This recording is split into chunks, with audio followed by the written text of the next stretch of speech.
Thinking about becoming a manager? This decision changes your work, your energy, and your life at home.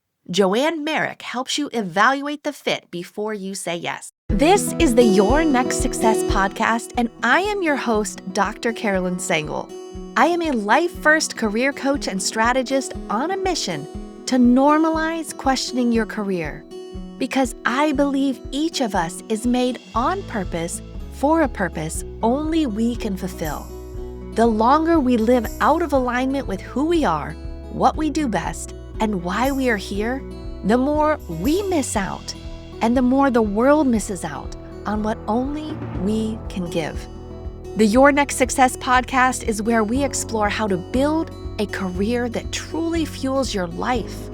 We talk about self-discovery, smart job search strategies, professional growth, and you will hear stories from people who have navigated big career transitions themselves, so you can create a life-first career and become your own version of authentic success, one that is aligned, meaningful, and truly yours. Today's guest is Joanne Merrick. Joanne has over 25 years of global experience helping individuals and organizations thrive, delivering leadership programs across 5 continents and 22 countries. She's the founder of The Leadership Recipe, and she blends neuroscience with a practical approach to building communication, emotional intelligence, and leadership capability. Joanne is also the author of Game On: Is Management Your Best Career Play? A powerful guide for anyone considering the move into management. In this episode, we talk about one of the most common and misunderstood career decisions, stepping into management. You'll hear Joanne share her global career journey, why so many high performers become unhappy managers, and what management actually requires beyond the title. We explore how neuroscience, self-awareness, and impact all play a role in deciding whether leadership through management is truly aligned for you, or whether your strengths belong elsewhere. Welcome, Joanne, to Your Next Success. I am so excited about talking with you today. Thank you. Me too, Carolyn. Absolutely. Very excited. Hi, everyone. Awesome. So I know we're going to get into, you are a world traveler, leader, amazing person who's written this amazing book, Game On: Is Management Your Best Career Play? We're going to get to that, everyone. We're going to get to that. But first, in traditional Next Success style, I really want to dive into your story and some of your pivots and your transitions that really did lead you all around the world, and kind of how you came to the things that you're involved in now. And let's talk about the book and try to help people discern that. But if we took it way back, help me understand, in your earliest childhood, where were you? What did you love to do? What did you find fascinating? Great first question. Well, I was in Australia because that's where I'm from originally. So Yeah. whenever I talk to new people, I let them know what my accent is, because despite living here in the States for, about 14, 15 years now, I think I still have a little bit of a twang. And if I'm talking to them and I'm saying, and they're listening, I think they're trying to work out what my accent is rather than actually listening to what I'm saying. So it's like, ask me how I know that. So my accent's Australia. So I come from a single mum family. My father left when I was 3, and although I connected with him a little bit later in life, it was definitely mum and me. So I think that, I think everything that's more difficult to deal with in life, for me, it happened for a reason. I think that developed in me a sense of independence, a sense of no one's going to give me anything in life. I just have to go get it. And if I want it that bad, I'm going to do that.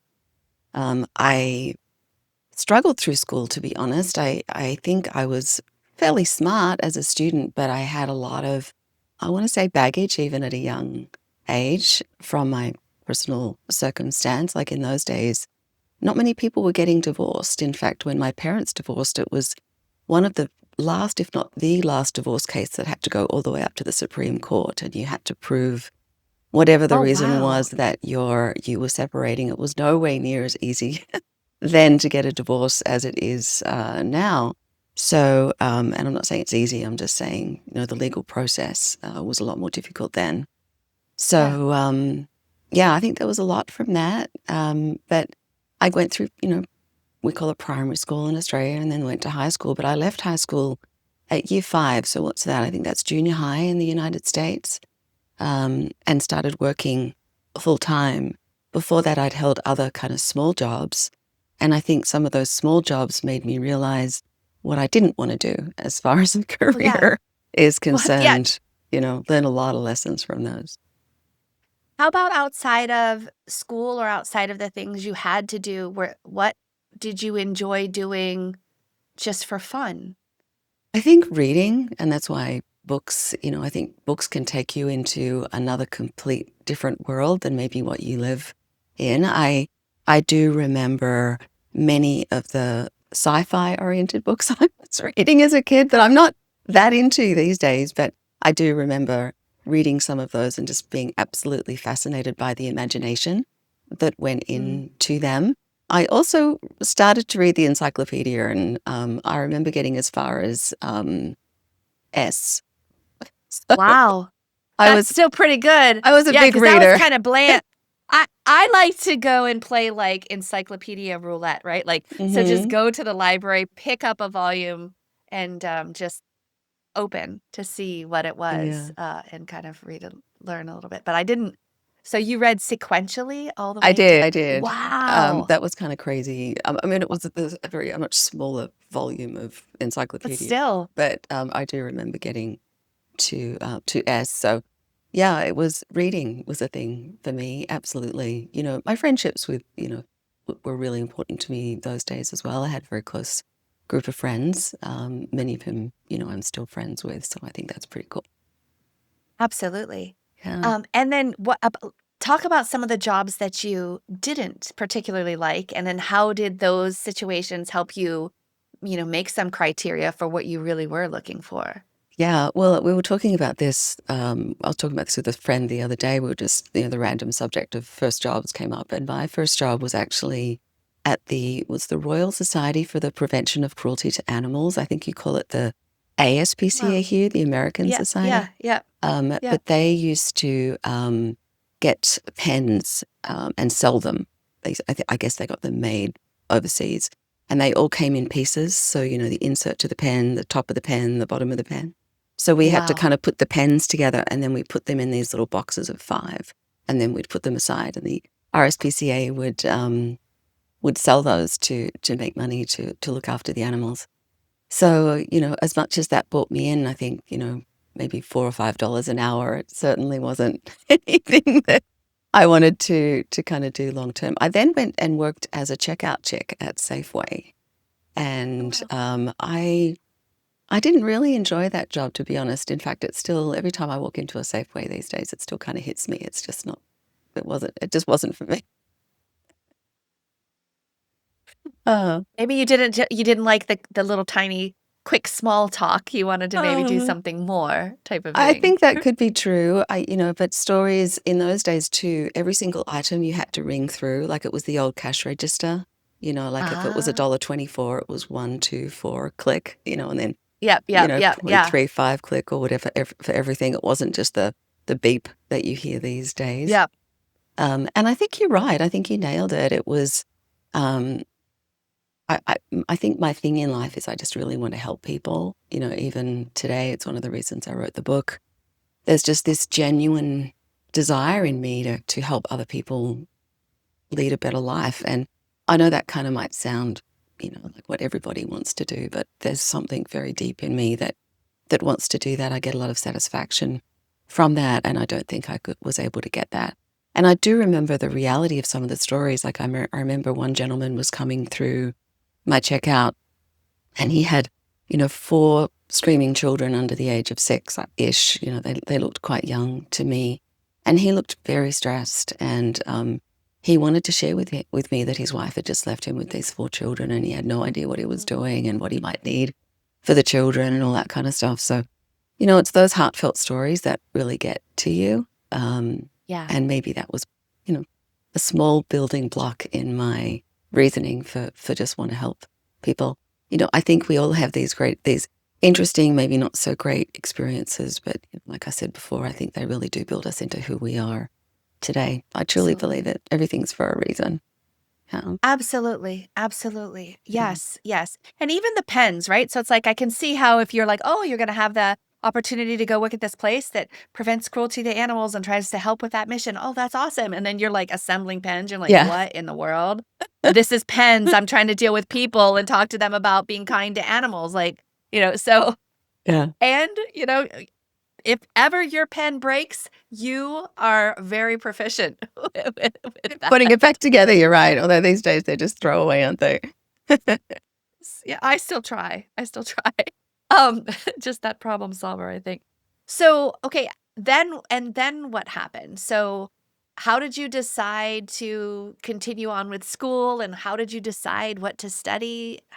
Tell a Yeah. little bit about that. Yeah. Well, I went to I left in year 11, as I said, in junior high, and I wanted to go out working, and that was a financial venture for me. I wasn't really enjoying school, and I wanted to do something. So I found a job at a law firm in the city of Melbourne, which was about 40 minutes on a train, kind of bus train ride from where I lived. And yeah, I did that for 10, 12 years. I worked my way up from being just an office clerk, mail person, delivering tea and coffee and things like that to clients as they would be having interesting conversations with their lawyers. And I enjoyed that. It was more interesting, I think, because the kinds of clients that we were working for were clients within the entertainment industry.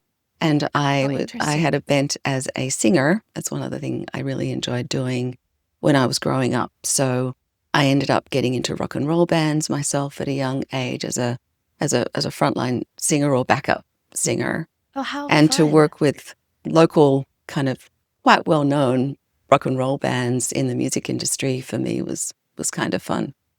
So I enjoyed that. But I do remember one occasion where I was sitting across from one of the interns who had just finished a law degree, and I was having a conversation with them, and I had a small conversation with myself in my head, not out loud. And I said to myself, I think I'm just as smart as you.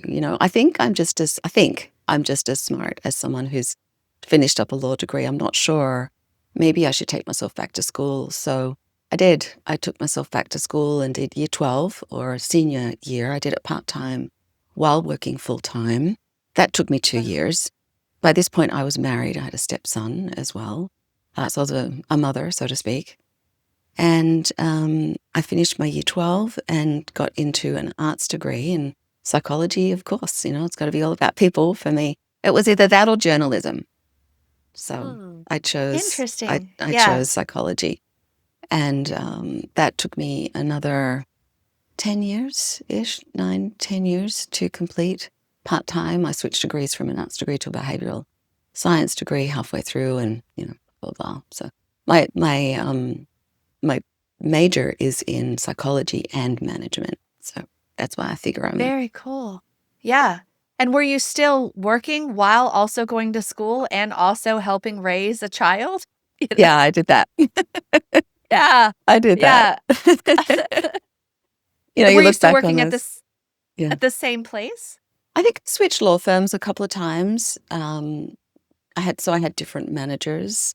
And Carolyn, you just make it work. I would end up driving rather than Right. catching the bus. I'd end up driving to the station at where my college was very close to, and then I'd jump on a train from there and go into work and come back and do my lectures from 6 till 9, and then go home and do it all over again. It was just kind of what you did in those days.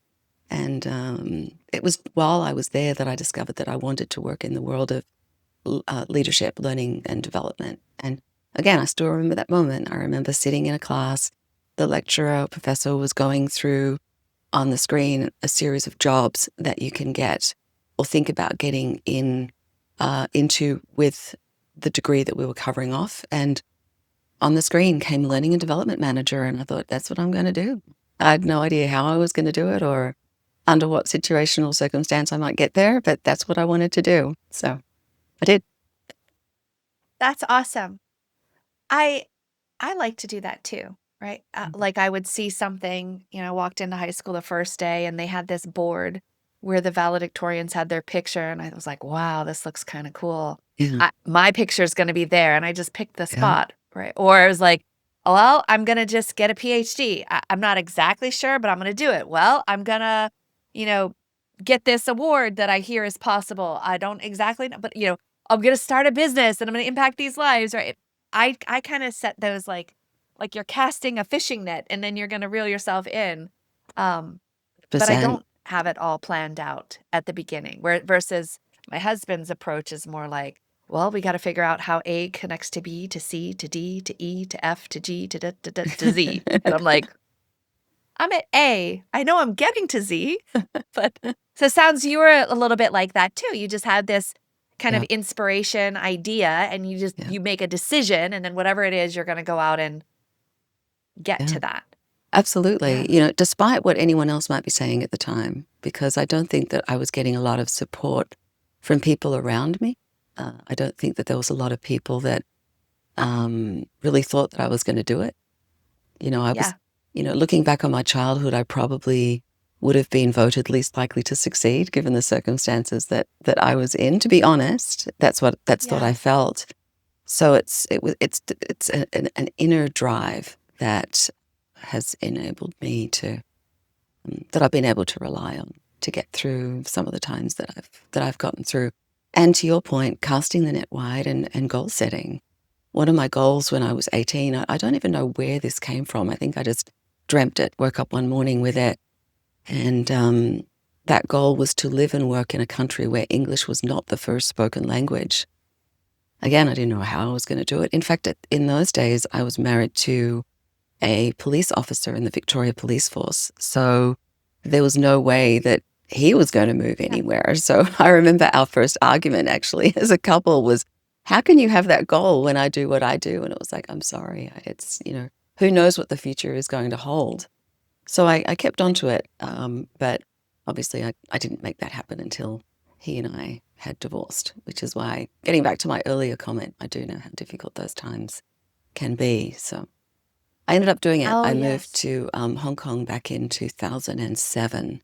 I'd graduated from my degree in 2005 and moved to Hong Kong and lived there for 3.5 years post-divorce. And that was just one of How the did most you amazing experiences of my life. I really love that. Best decision, best thing I ever did. just but how? How like, you had this idea when you're Yeah, 18, and now you graduate, relationship kinda falls apart, and now you're, yeah, like, working on building back better. But yeah. how did Hong Kong even come up as a possibility?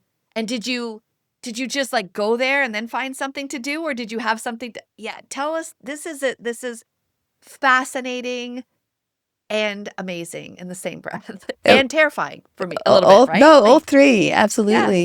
You're absolutely spot on with that. I think it's got a lot to do, Carolyn, with what you said earlier, just putting the net out there and really not knowing how you were going to get there. But sometimes I think the universe can move mountains literally and yeah. enable these sorts of things. At the time I was working at a company called Deloitte Consulting. I'd been there for 6 or 7 years at that point, and for me, relationships are everything, both personal and professional. And I had developed a professional relationship with a colleague of mine who lived in Perth. And she happened to get an assignment in the United States to restructure an HR function for a company in the tech industry. I can say it was Juniper Networks. And as part of that restructure, Juniper identified that they wanted to um, they opened up a role for a learning and development manager based out of either Hong Kong or Singapore at the time. Anyway, prior to that, in my conversations with her, she had said to me, we talked about my career and I talked about her career, and she had said, "What do you want to do?" And I said, "I don't know. I know that I want to live and work in a country where English isn't the first language, right? It's just a Yeah. vernacular that it was very clear in my mind." So, however long, maybe over a year down the track, she happens to find out about this experience, and she contacted me, and she said, "There's an opportunity to interview for this role. I remember our conversation of over a year ago. Would you be interested in interviewing? I'll put your name forward." And she did, and I got the job. So it's all about relationships and conversations and the impact that we have on other people, and how other people remember us. And I think if we do a lot of that in the right ways, we can not only change their lives, but they can change our lives in some of the most significant of ways. So it was all, what do you call it? Serendipity. And this timing is actually perfect that we're even having this conversation. I'm going to get to speak at a global like women in science breakfast coming up in a little less than a month. Mm. And it's like many voices, one science. And I was drafting my speech and I came up with a framework of listen, locate, link. Like listen as women are talking, listen to what they're saying. Locate the thing that can remove the barrier of what they're wanting, and then link up and, remember them and speak their name when they're not in the room.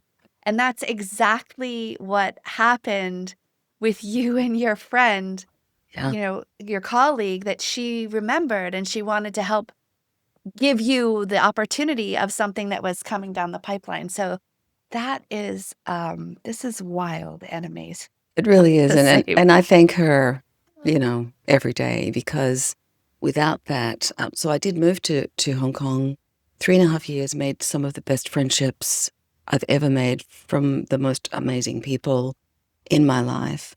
And then Juniper relocated me 3.5 years later to the United States. And I worked for another 3.5, 4 years for them here, and all in the learning and development field as a learning manager or learning senior manager that I'd identified I wanted to do back in college.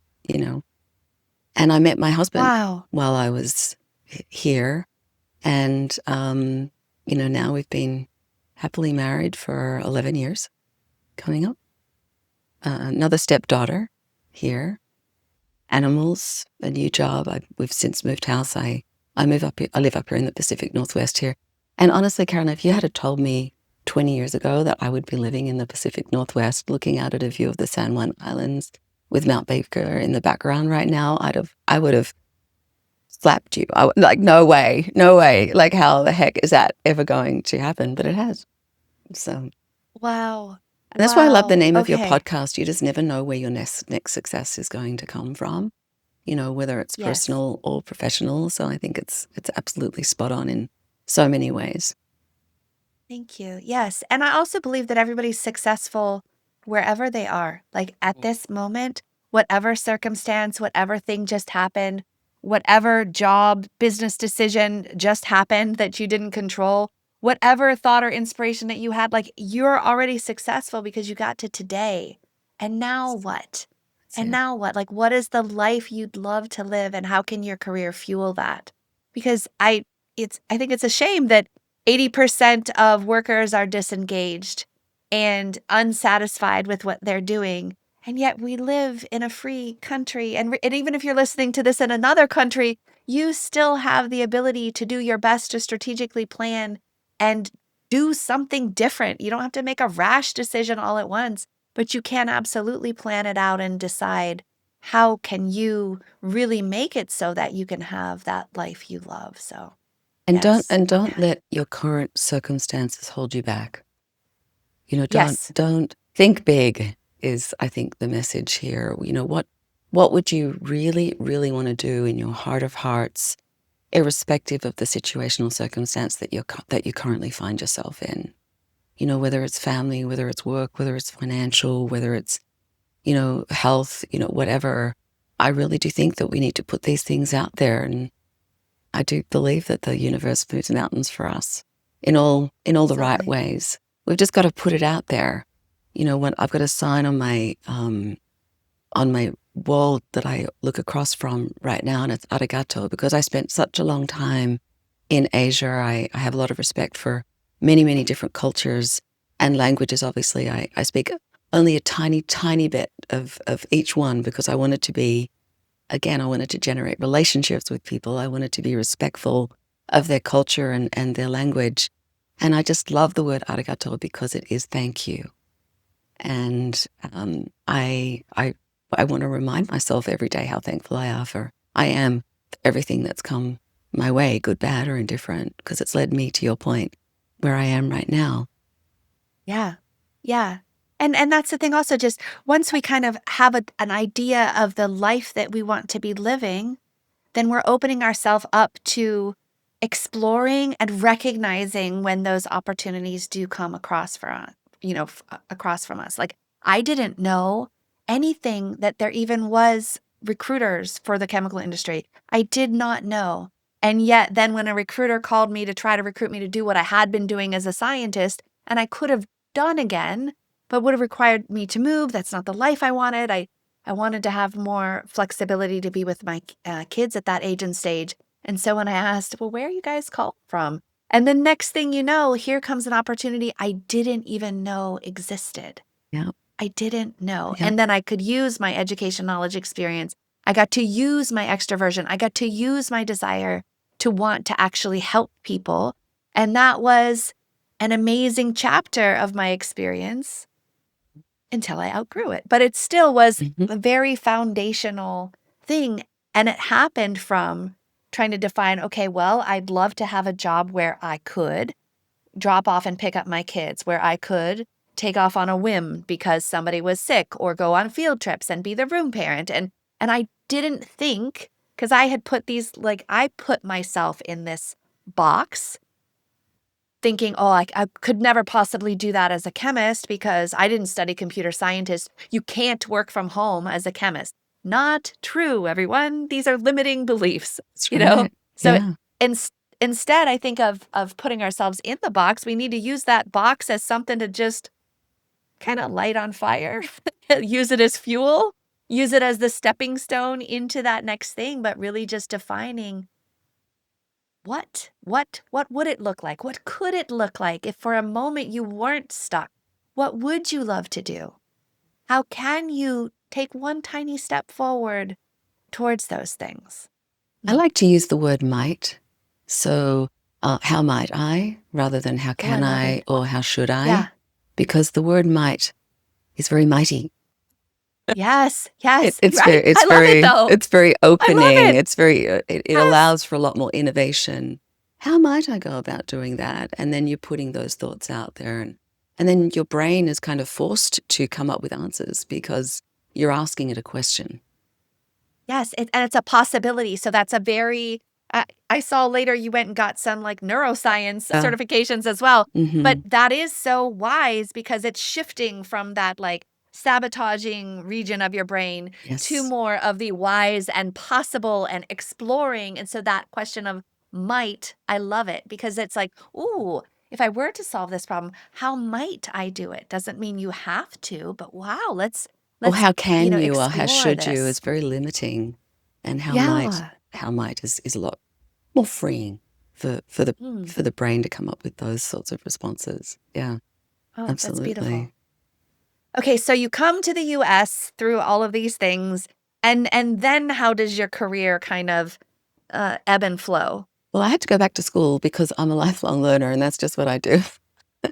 So, so yes, I went through the University of the Middlesex University in the UK. I did a virtual class on neuroscience because in those days, fMRI imaging machines was starting to be used a little bit more, and there was a lot more research going on in terms of how the human brain worked and how that knowledge kind of could help managers and leaders be better managers and leaders. And what they were finding through a lot of the research that they were conducting was that a lot of these great people that had written fabulous leadership books, like Stephen Covey, for example, or Ken Blanchard, a lot of their theories were now being proven because we were working out exactly what was going on within the human brain when we were undertaking certain tasks. So that really fascinated me. So I did a 2-year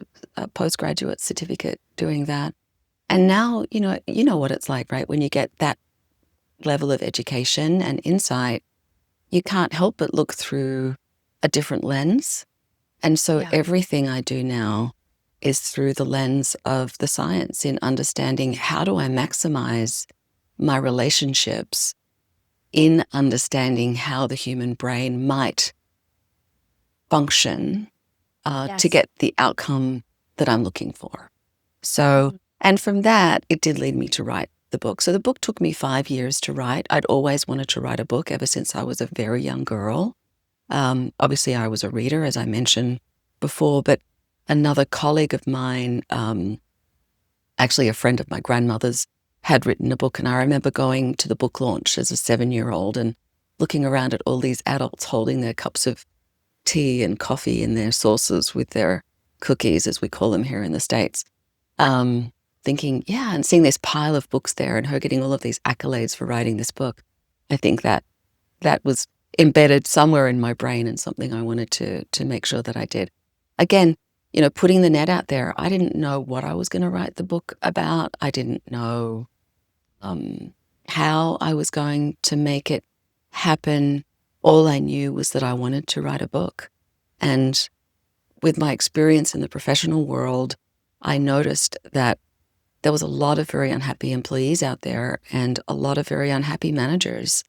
And I thought, maybe I can write a book that will help managers make better decisions to become managers, right? Maybe Yes. that will help them, which will ultimately help impact all of these unhappy, employees. Because I'd been seeing all this engagement level, research and whatever come out from my studies. So I knew I had to do something. I didn't know what it was, and it ended up being a book. So again, another example of put the net out there, right? And Yes. then, you'll just see what comes back. And those, the childhood kind of dreams or things that came on your radar, that those are maybe just part of just the inklings of like what your purpose can be, how you can live into those. It doesn't just have to be a childhood fantasy. You can actually make it happen. So that's also just beautiful. Yeah, let's talk a little bit about this because the book is Game On, is Management Your Best Career Play? And I love the format of it. You have all these different quests and these different things for people to think about. As I was starting to try to decipher how is it people are externally successful, internally unfulfilled, what is it? And I try to treat it like a dissertation and search, and I came across something called the Highlands Ability Battery, which goes through 19 objective performance-based measurements of how somebody is hardwired. And then you skill build either way on Yeah. top of that.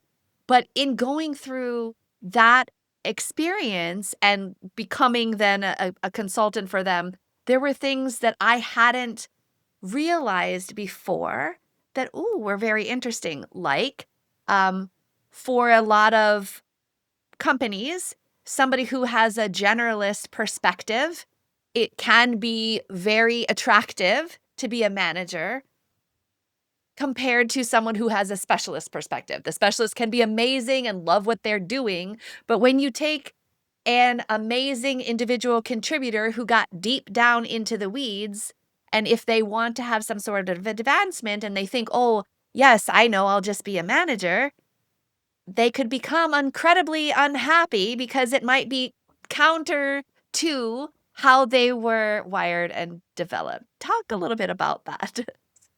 So true. I think there is some of my research identified that maybe over 60% of managers that get into the role from being an individual contributor are unhappy with their decision. And there's also an enormous amount of those, like 75% of those managers are not trained to do that job. To Right. your point, they're trained through college, through years and years of university or college, Yeah. to be great engineers, for example. And then they are great engineers. And because they're great engineers, their leaders say, well, you'd be a great manager. And they're like, oh, okay, well, that seems like the logical next step for me. And then they just get put into a role, probably without any training, and they're Right. just meant to learn on the job. And while they're learning on the job, they're having all sorts of negative impacts on the people that are reporting to them. And not only the people that are reporting to them, their friends, their families, because we are not just Yes. the person that we take to work. We have full lives, as we all know, and they end up with miserable employees. The managers end up being miserable themselves. They might attend some training. Like I used to run a lot of training at the companies that I was at. So there are a lot of great companies doing a lot of great work in that respect, but not all of them. And that's what worried me about these poor people that find themselves in roles having been extremely successful in their individual contributor roles, all of a sudden feeling absolutely like a fish out of water. And to double down on it, a lot of the time when you find yourself in a management role, to try and get out of it is really difficult. It feels like you've failed. And you Right. know what? It's not that you've failed. It's just that you've been set up to fail, and Yeah. you haven't been given the opportunity to be as successful as what you should have been. So I guess there's an element of this, Carolyn, that I get a little bit cross about, you know, that I just don't think it's fair to throw people into these significantly impactful roles without giving the support mechanisms that they need. So that's why I wrote the Yes. book. Yeah. And also, I think it can be also a question of um, someone coming from a hard science, hard engineering, everything is a process, this. I'm going to think my way through it, yet not necessarily spending time. Like I spent a lot of years as a head attached to a body that had a lot of thoughts, but didn't necessarily have it connected to my feelings. I was not self aware as far as who I was, what did I do best, what did I even want, what could I do? I hadn't spent any time on that. I thought, science was only science that you could do an experiment like chemistry or physics and very tangible, touching things. Yeah. And I neglected naively psychology is also a science. Mm-hmm. Social Absolutely. science, dealing with Neuroscience. people, neuroscience, the communication skills and all of those things. They're not just soft, like, oh, unimportant. It's not just the technical thing, the hard thing.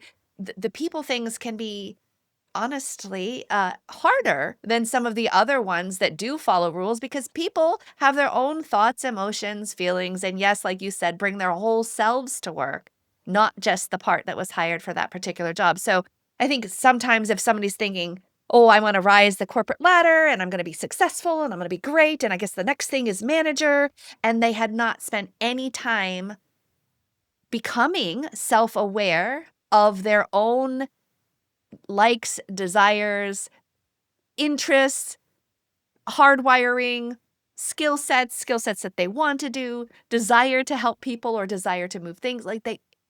When you start without that knowledge too, and now you're thrown into it, then yeah, this could be maybe some of their first big failures. And then that kind of recognizing, like if you're questioning your career, if you're questioning the job you're in, that doesn't mean you're a failure. It doesn't mean there's something wrong with you. It's an opportunity for you to meet those questions, explore, come up with the answers, and then decide which way do you want to pivot in that next step and when.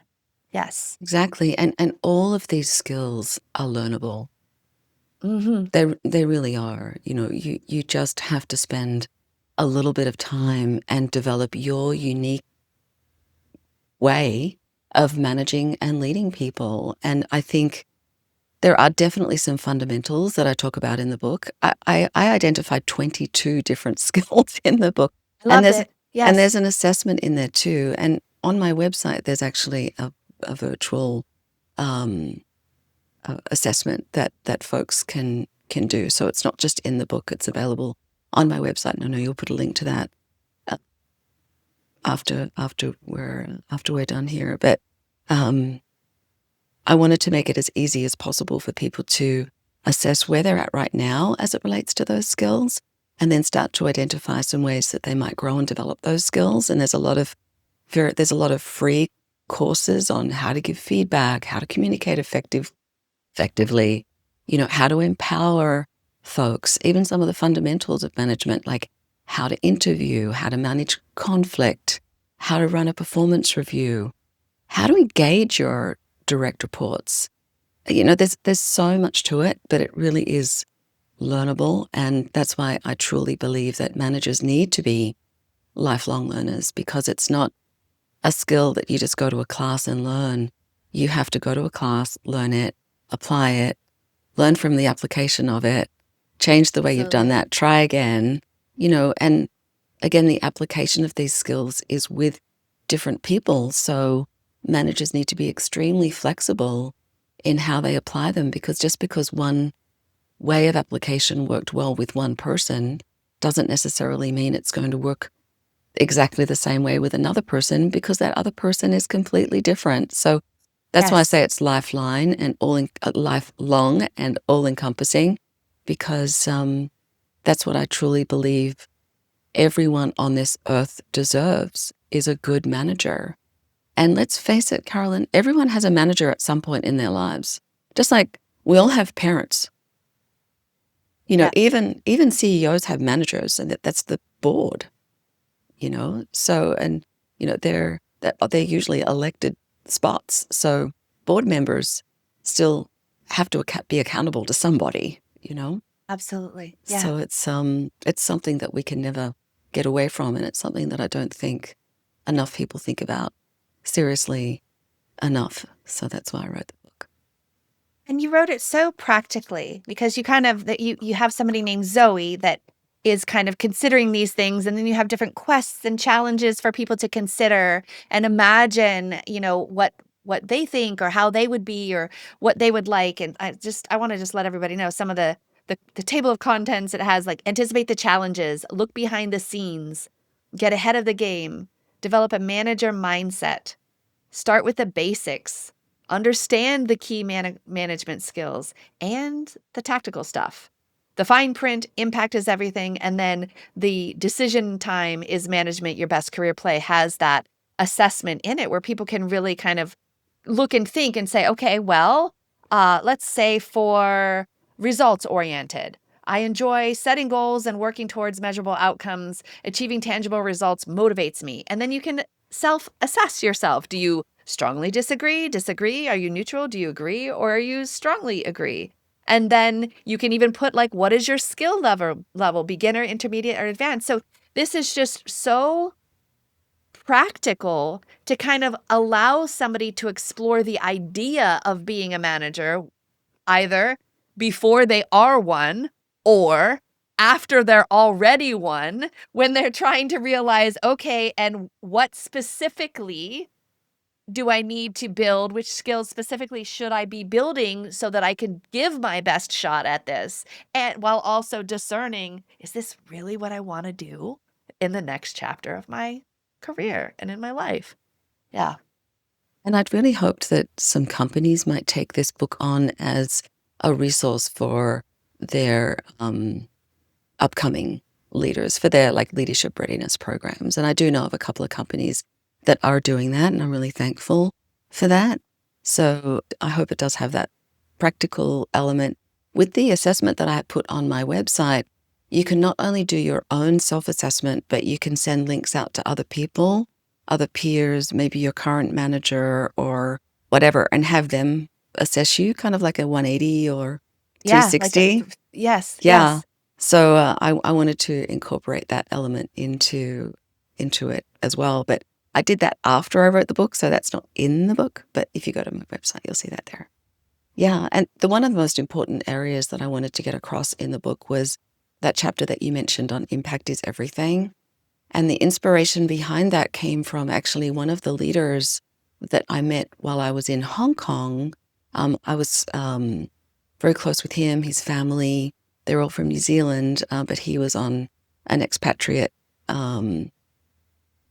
had an expat position in Hong Kong, and he passed away just a couple of years ago, just 5 months short of his 50th birthday, and it was an absolute shock. And Wow. I left the States and went down and spent a month with his new wife and family and the others, and it just I still remember being at his funeral, and I swear, Carolyn, that he whispered in my ear, "Impact is everything."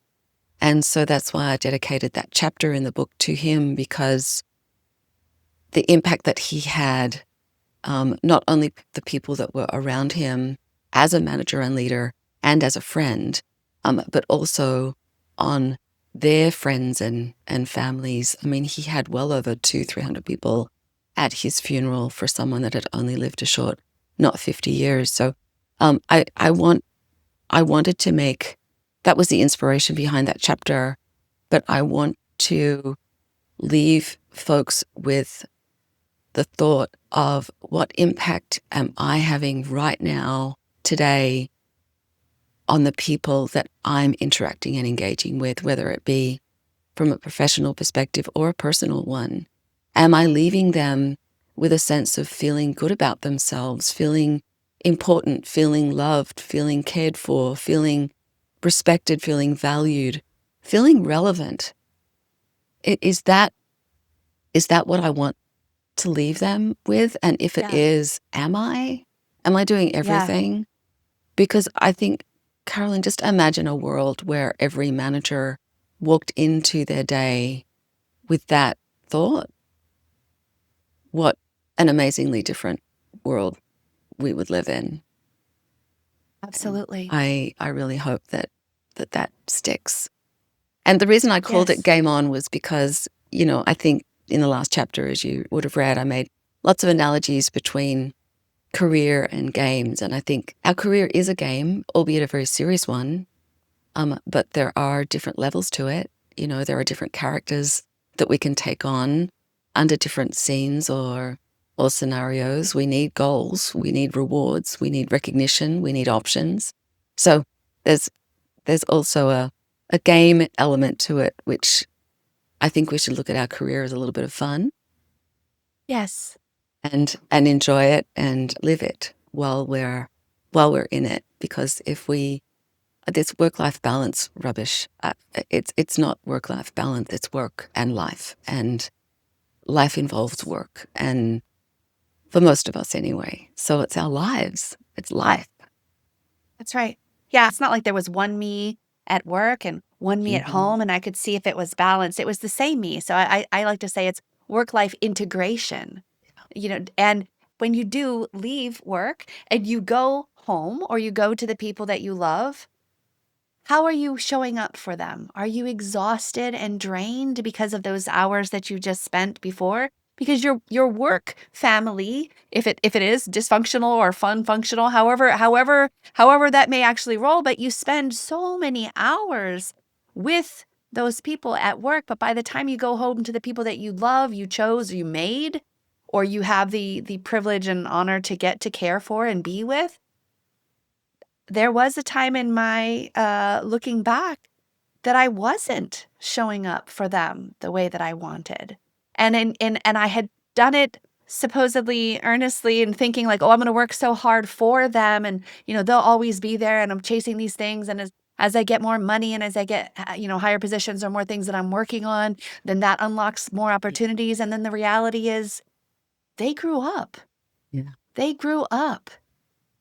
And now they're moving on to different chapters of their lives, and I had to kinda make some changes, and I still have to make some changes so that they can not just get the stressed out worst of me, but the empowered, relaxed, excited, joyful, "Let's do it." And so I love that, your discussion about impact and your discussion about really, how are you showing up and what kind of world could we create if we're going and considering our impact, and if you realize your impact that you are leaving isn't the one you wanted, then taking steps What are you for going that, to whether it's work or home. do? Exactly. What might Yes. you do? Right, exactly. What might you do? How might you solve that that challenge. Mhm. So great. Now, I forgot to ask you when we were talking about when you were really young growing up with your mom, what did you think success looked like at that point? And then we'll get to, and now how do you define it? Or were you even thinking about success, or were you just trying to get to the next day? I don't think I was thinking about success in those days. Yeah.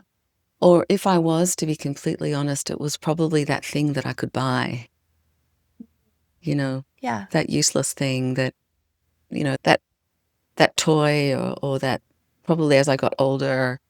I know Smurfs were very popular when I was young. So every time you went to a gas station, it was, what Smurf can I get? Oh, no, I've got that one. I want the other one. It was that kind of Yeah. thing. Maybe I definitely didn't have any huge lifelong aspirations. Now I have a very different purpose, not only with the book, but in my day-to-day life in terms of the impact that I try to have on every single person around me in a very positive way. And um, that's why I do these podcasts. That's why I do, other LinkedIn Live sessions and whatever, because I think we've all got a voice and it's important to get our voice out there.